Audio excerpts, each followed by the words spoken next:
The temple stands on a terrace raised higher than the city. It is made of 3 rectangular galleries rising to a central tower, each level higher than the last. The 2 inner galleries each have 4 large towers at their ordinal corners, that is, northwest, NE, SE, and SW, surrounding a higher 5th tower. This pattern is sometimes called a quincunx and represents the mountains of Meru.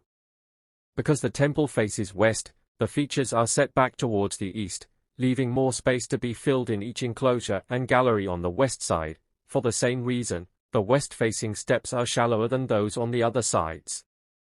The central tower symbolizing the sacred Mount Meru. One of the 4 corner towers of Angkor Wat.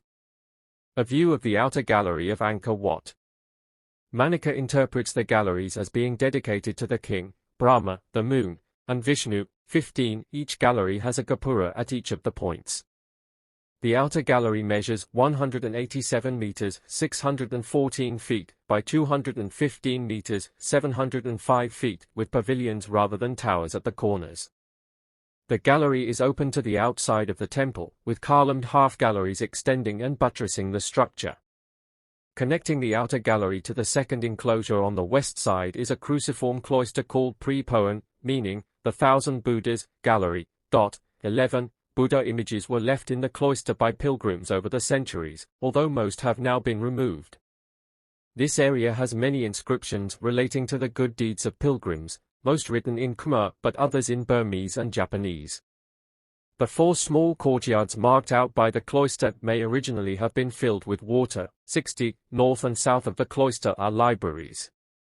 Beyond, the second and inner galleries are connected to 2 flanking libraries by another cruciform terrace, again a later addition. From the second level upwards, devatas abound on the walls, singly or in groups of up to 4. The second level enclosure is 100 meters, 330 feet, by 115 meters, 377 feet, and may originally have been flooded to represent the ocean around Mount Meru. 61. 3 sets of steps on each side lead up to the corner towers and gopuras of the inner gallery.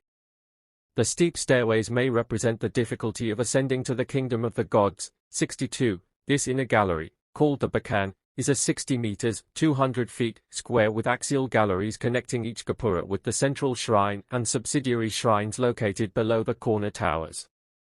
The roofings of the galleries are decorated with the motif of the body of a snake ending in the heads of lions or garudas. Carved lintels and pediments decorate the entrances to the galleries and the shrines. The tower above the central shrine rises 43 meters, 141 feet, to a height of 65 meters, 213 feet above the ground. Unlike those of previous temple mountains, the central tower is raised above the surrounding 4. 63. The shrine itself, originally occupied by a statue of Vishnu and open on each side, was walled in when the temple was converted to Theravada Buddhism. The new walls featuring standing Buddhas. In 1934, the conservator George Truve excavated the pit beneath the central shrine. Filled with sand and water, it had already been robbed of its treasure, but he did find a sacred foundation deposit of gold leaf 2 meters above ground level. 64.